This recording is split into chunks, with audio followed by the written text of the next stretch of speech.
We start with the life-threatening Hurricane Milton. The storm right now plowing toward Florida's Gulf Coast as a catastrophic Category 4 storm with landfall expected late tonight or early tomorrow morning. Milton has been wobbling, so a direct strike could happen anywhere from Tampa Bay down to Fort Myers. You are looking right now at live pictures of the outer bands starting to lash St. Petersburg, Florida. Forecasters are warning that this could be one of the most destructive hurricanes on record, with storm surge rising up to 15 feet, which is high enough to submerge one-story homes. In fact, just take a look at this. I'm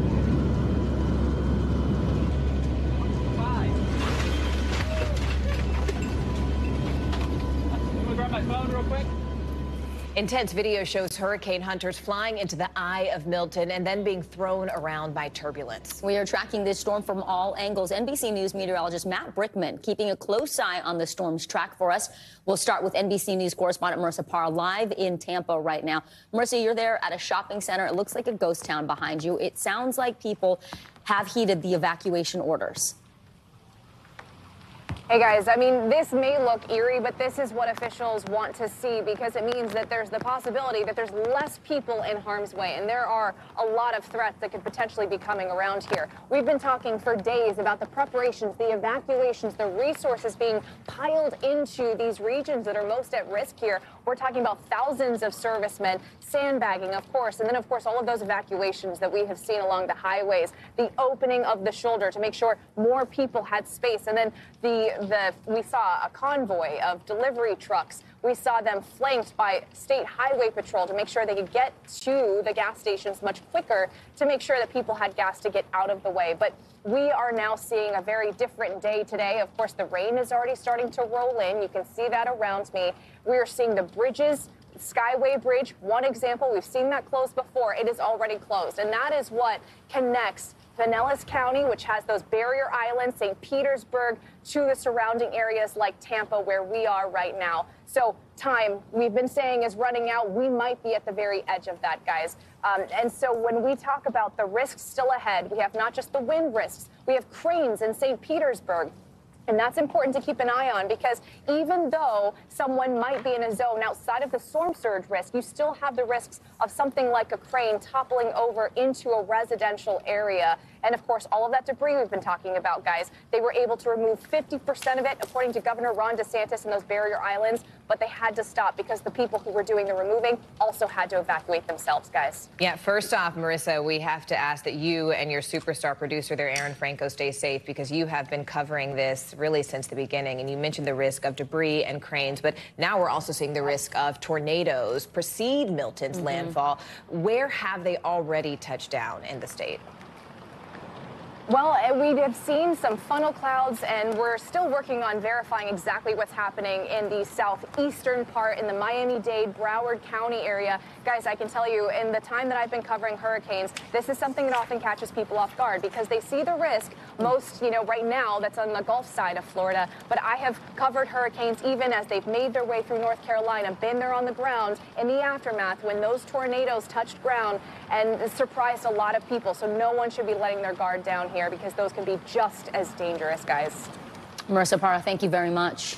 Let's go ahead and turn to our NBC meteorologist, Matt Brickman, who is live for us right now in our studio. Matt, it is good to see you this Wednesday. First off, we know that, as we've watched Milton throughout the week, the track has shifted slightly. Where do we stand right now? I mean, how unpredictable is this storm going to be for that landfall that Marissa was talking about? Yeah, so we're at about 12 hours out from landfall right now, so we could see maybe a 20-mile window somewhere within that cone is where we should see landfall for this storm. Right now, Milton's a Category 4. It's about 175 miles southwest of Tampa, Florida. But I don't want you to get too hung up on the categories at this point. It's a difference of 10, 15 miles an hour for high-end wind speeds. But you just heard about tornadoes. That's one of the many impacts we're going to see from this storm. In fact, these are all active tornado warnings from Fort Myers east close to West Palm inland across Florida, as those storms are already spinning those strong winds onshore. A tornado watch in effect for much of South Florida till 9 o'clock tonight. Some of these could be very strong,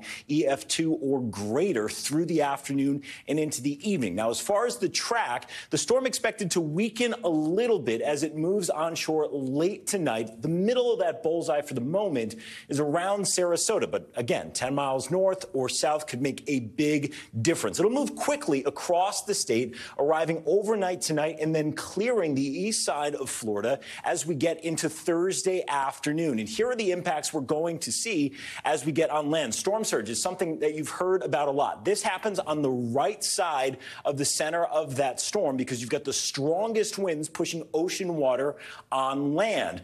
On the north side of that, you've got the winds pushing water away from land. So this could make a big difference for a place like Tampa. Say the storm takes a more northerly track, that could send stronger storm surge towards Tampa, a little bit farther south, more of a concern closer to a spot like Port Charlotte, 10 to 15 feet. Dramatic, life-threatening storm surge possible there. We'll continue to keep an eye on this as things change throughout the afternoon, guys. NBC's Matt Brickman. Matt, thank you so much. Thank you, Matt. Bruce Rector joins us now. He's the mayor of Clearwater, Florida. Mayor, thank you very much for making some time for us here on Daily. We know, as Matt was just reporting, Milton's outer bands have already started hitting Florida. Talk to us about the conditions where you are in Clearwater. Well, the rain and the wind are already starting to pick up. We've had stronger and stronger gusts here just within the last hour. So it's beginning to deteriorate. And I've been visiting our shelters this morning. They're filling up quickly. A secondary shelter I just went to here in Clearwater that was just opened up because the other ones had already filled, already had 506 people who are sheltering there. So we're preparing, and it's going to get worse. And if you now's not a time to leave your home. If you haven't gotten to shelter, now's the time to hunker down and not be out and put yourself and your family in harm's way.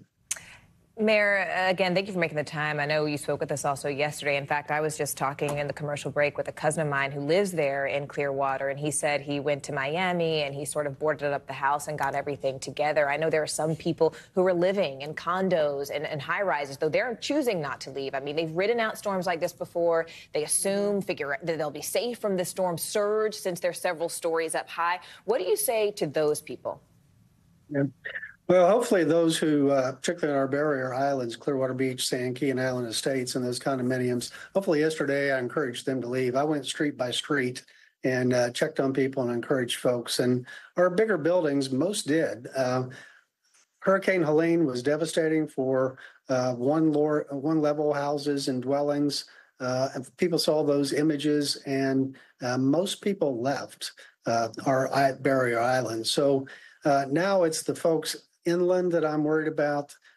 This storm will be different than Helene, and it's going to have a lot of wind, probably going to carry a lot of debris.